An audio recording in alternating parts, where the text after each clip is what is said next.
The American War of Independence was by now in full swing across the Atlantic, with allies France and Spain seeing the recapture of Gibraltar as easy pickings, with a large majority of the British military in action across in the Americas.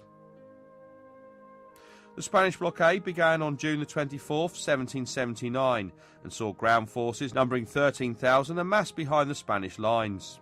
The forces consisted of foot, cavalry and artillery, and were under the command of Martín Álvarez de Sotomayor. A large naval presence was also formed, with the combined fleet setting up base across the bay in a small fishing village known today as Algeciras. Under the command of Admiral Antonio Barcelo, the Spanish also stationed further naval power in the Bay of Cadiz to thwart the passage of British reinforcements. The British garrison at the time of the initial besieging stood at just over 5,000 troops, under the command of General Elliot, Governor-General of the town of Gibraltar. With the siege underway, the British garrison were able to withstand anything that was thrown at them by the besieging forces. However, as winter began, the lack of fresh provisions became the greatest enemy for the besieged army, with scurvy accounting for a large number of casualties. As with previous blockades and the 13th siege, the British ability to resupply by sea was again set to be key.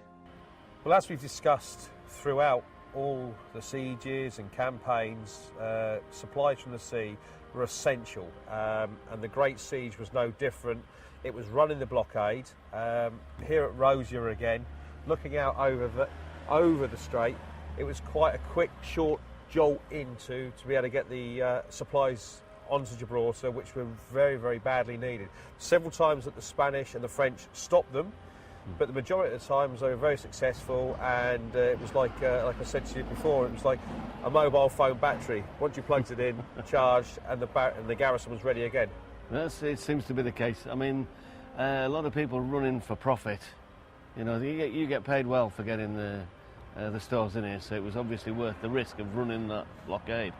There were several very, very big runs of the blockade. The Spanish and French navies, the Armada as they were called, never seemed to really get to grips with how to stop getting into Gibraltar. There was an instance where there were 4 ships in the line, and they managed to get 30 cargo ships into Rosier Bay and resupplied the troops, as well as the supplies needed, the provisions to beat off what was becoming an epidemic when the disease actually did spread through the garrison. And I think what you've got to remember there is that these are ships under sail, and in times gone by, when you're reliant on the wind in a specific direction, it could well favour the fleet getting in and not those that were trying to blockade. So it could well open the lines for them to get through. One of the things that was noticeable during the blockades and during the Great Siege is that Britain lost Minorca, which had been major in the relief of Gibraltar up until that point. That's correct, yeah. And although, as we say, it didn't stop supplies from getting in, maybe not in the amount they wanted, but they were still able to run that blockade and get them in from Leghorn and other places. It was really naval supremacy that was the key. It was indeed, yeah, for resupply. The first naval relief came after Admiral George Rooney captured a Spanish convoy off Cape Finestre in early January, and victory over a larger Spanish fleet in the Battle of Cape St Vincent. The relief arrived in the spring and brought reinforcements of around 1,000 men, along with plentiful supplies. The second major relief came on the 12th of April 1781, with Vice Admiral Derby guiding over 100 ships into the harbour at Rosier. The Spanish fleet were again unable to intercept. The civilian population this time left with Derby, with little in the way of hindrance from the Spanish and French fleet. With frustration growing amongst the ranks of the Spanish and the French due to the inability to make their numerical supremacy count, plans were set for a grand assault. However, on the 27th of November 1781, the British garrison counter-attacked with a sortie into enemy lines. The sortie saw half the garrison file out of the fortress and into the enemy lines on 3 fronts.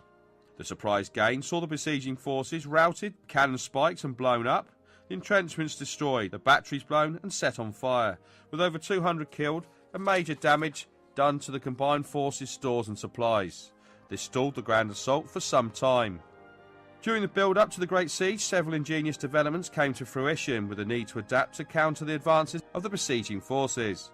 The siege tunnels on the north face and the Kohler cannon, which could be fired below the line of normal elevation, were just two examples.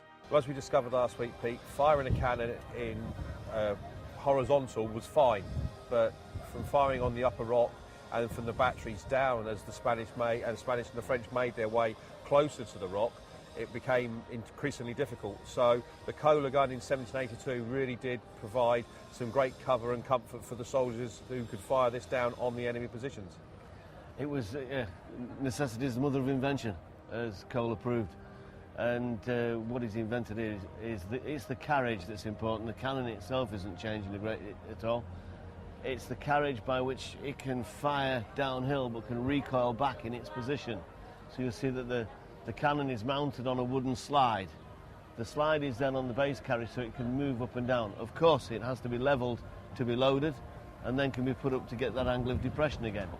And a very, very simple method of holding the ball in there. We're just going to put a tighter wad of tompion in to hold that ball in position. Now, the French had already developed a similar thing, but obviously this was the British answer, or Lieutenant Kohler's answer. And I know on the test fires it was fired at one of the Spanish batteries to a resounding success and was immediately put to use up on the positions on the upper rock. We're now in the siege tunnels, which really does bring Mother Nature and engineering together. It was a very well perceived idea by Sergeant Major Henry Ince to get to the notch. They didn't get quite there before the end of the Great Siege, but made a real good fist of it nonetheless. Absolutely. I mean, by the time, from 1782 to 1783, they'd managed to dig 600 feet of tunnel here, and we're talking drilling in the 1700s. A drill was a simple chisel. You held it against the wall and your mate hit it with a 4-pound sledgehammer. A quarter turn, he hit it again. Another quarter turn, he hit it again, and so on. And that's how he effected these excavations using black prism gunpowder. Well, the idea of getting to the notch came on the fact that the Spanish and the French were looking to use the mine and undermine the north face of the rock once again. The same area is tried in 1727. Their intention to plant a large charge under the Princess's batteries and bring down that cliff. Again, so General Elliot wanted to be able to defend against that. So the idea was to be able to get a cannon onto the knot to provide flanking fire with grape across that entranceway. With that new Kohler gun that had been Lieutenant Kohler's gun that had been the depression cannon that had been commissioned in 1782. Potentially, yes. They're looking to get a gun that can fire in that direction. Whether it's a Kohler they're going to put on there or not, I'm not entirely sure, but they're going to try and put grape shot, anti-personnel across that area. And looking at the siege tunnels, it really has brought nature and engineering together. Just an amazing feat to think of what they had going through, and how were they to know that the siege was going to end in 1783? For its day, absolutely. What a feat of engineering. I mean, these guys ran out of conflict before they ran out of ideas of how they were going to better defend this place. And to be in here, putting embrasures in, to take on the Spanish from this vantage point, absolutely superb. We got as far as they did before the end of the Great Siege. They were heading towards the notch, this is as far as they got. The embrasures that point out and were used for cannon positions actually came about by accident. Through necessity. And as they started to drill through, the smoke and the dust was physically being held in the hole by the wind. It was taking hours before they could get in and remove spoil and debris to continue. And it was decided to knock a breather hole through to allow air to circulate. On knocking through the breather hole, there's such a superb view of the Spanish defences from the breather hole that the plan then changes. And we start to see these porthole embrasures being put in place. And this particular embrasure, as I said, is about as far as they got in before the end of the Great Siege. You can actually see Fort St Barbara and all the lines. So it was a very, very good vantage point. It is, and it's nice to see that what still remains, you can see the old rope curtains to which ropes would be hung to form a mantlet. And a mantlet is something that gives a little bit of protection for the troops inside. But also, when the cannon fires, if the wind picks up any debris that's still burning, it's not as likely to get back inside that embrasure and set off any portable powder magazine or anything within the embrasure. The assault finally came on the 13th of September 1782, with Allied forces amassing a vast force both on land and on the sea. Well, Pete, we've now moved on to the Upper Rock. This is really where the fortifications and nature come together. We can see over to my right there, we can see the line wall up to as far as King's Bastion. We can nearly see the old mole. The new mole was over here on the left-hand side, but what a strategic position to be able to look out over Algeciras, where the combined forces were gathering. And to say when they were preparing their battering ships, or the floating batteries, across in this area, you can see every movement that's going. Just over to the left, we've got Rosier, where the supplies were still coming in despite the blockade, or supposed blockade. But as the Grand Assault came about, the hills were thronged with people. The gentry of Spain come down to watch this final assault and to crush Gibraltar and its fortifications, which are over there to the right-hand side. And there was about 80,000 people turned up. It was like a big football match. There are accounts that say, yeah, the whole hills were alive with people coming to watch what was going to be this last onslaught and relieving of this siege, or defeat of the British. The Grand Assault failed in its attempt to trail the British flag in the dust from the rubble of the beaten fortress. Losses were again high, with particular damage done to the floating batteries, which had been seen by the Spanish as key in their attempt to take the rock. Well, 1783 came, Pete. The Great Siege ended. Over the course of the 1700s, we've looked at the man-made fortifications, we've looked at nature playing its part. But a lot of the things we haven't touched on, we haven't looked at how people lived during the siege and the sieges that affected Gibraltar at the time. Punishment, there was so many facets to look into and so many things that we've uncovered over the course of this series. But absolutely fascinating, John. So much to see, so much we can't get in.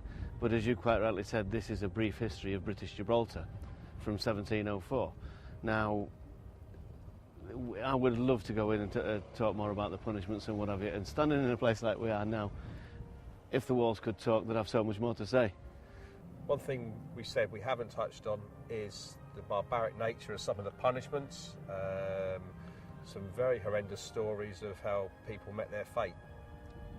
There were so many horrible cases. I mean, to fall asleep on sentry duty was court-martialed, and the punishments coming off a court-martial are not light punishments.